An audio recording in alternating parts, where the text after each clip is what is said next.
The Chief Executive Member of Garo Hills Autonomous District Council, Rakesh N.Sangma, today resigned after prolonged protests by Garo NGOs. The Deputy Chairman of GHADC, Albinus Marak, will take over as a Chief Executive Member. Following the CM's resignation, the NGOs and people from Garo Hills have decided to suspend the agitation.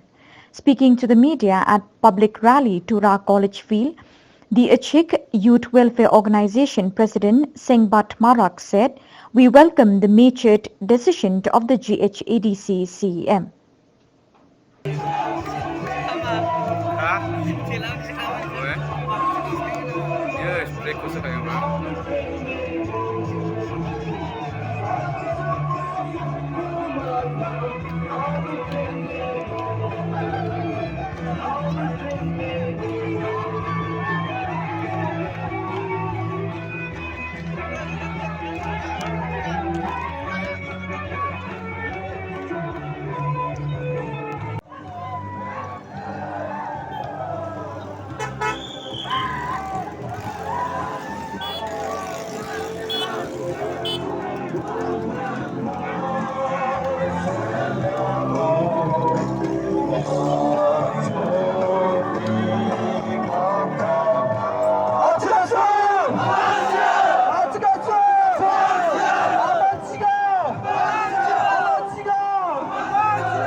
Marcha!